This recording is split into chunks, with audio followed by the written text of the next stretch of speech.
Most gear is built for what-ifs, specific isolated scenarios that never materialize. The E-Sit is built for whens.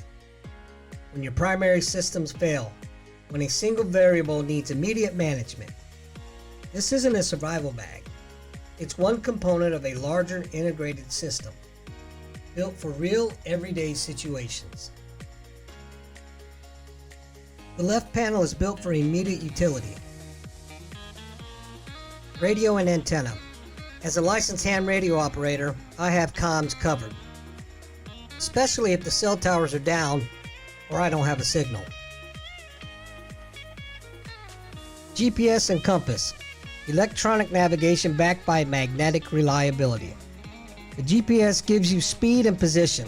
The compass works when the GPS doesn't. Rechargeable flashlight and chem light. Directed task light and passive area marking. Battery bank, cables, and watch charging cable. The internal power grid for every digital component on this panel. My son had a game. Wife and daughter were on the other side of town. Cheerleading, dinner, logistics, all moving at once.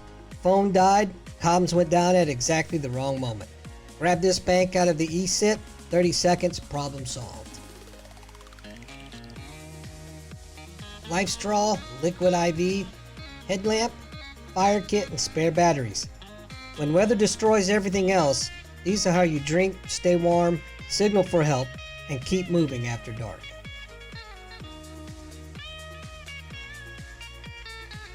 Berloque flare pistol, hard signal capability. Now I admit, this is a little guilty pleasure of mine. Gerber fixed blade. This is my primary cutting utility. I'm pretty sure you can figure out what this one's for. On the right side of the panel, we have the Gerber multi-tool. It's the centerpiece for mechanical repair and field expedient problem solving. In the miscellaneous pouch, I have an empty gallon Ziploc bag, a shemagh, duct tape, and 2 sections of 550 cord. That can be used for repair, improvised shelter, and environmental protection. The shemagh can also be used to filter water if needed. Field stripped MRE wrapped in saran wrap. Space is a premium. When the camp is gone, you still need fuel to function. Same calories, half the footprint. And as you can see by comparison, it's a big difference. The Gerber Gorge, used for vehicle recovery, camp utility, and field work. I can't tell you how many times I've had to dig myself out of mud using this. Emergency shelter and blankets. I've watched windstorms collapse tents. I've seen flash floods wash camp away. I've seen tents burn. When weather strips everything else, this covers shelter, water, heat, food, comms, signal, and medical. That is the when. The IFAC. Standard IFAC with a few additions. Nitro because I'm a 100% disabled veteran with a heart condition.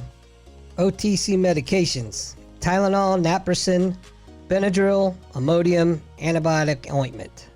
The small stuff that can make the difference between an unbearable day and a bad day. Away game. Type 1 diabetic on my son's team. Someone moved his bag, the sugar wasn't with the team. He started going down. His family was panicking, getting mad at each other instead of solving the problem. 2 Jolly Ranchers out of the kit, problem solved. They didn't even know I had them. Water tabs as a backup. The rest, like I said, a pretty standard individual first aid kit. Gloves, shears, tape, tourniquet, tongue blades, abdominal dressings, NAR pressure dressing, roller gauze, moleskin, and band-aids. The capability of this system lives in the bifold. Rolls and trifolds are slow. These boards keep gear staged and ready, and pull out as an improvised spine board, splint, or even an improvised workspace. This bag is built for my daily needs and integrates into a larger system. I'm not trying to sell you on the idea that this is the kit, rather on the thought process, a systems approach to real situations. Now get out there and make your own adventure.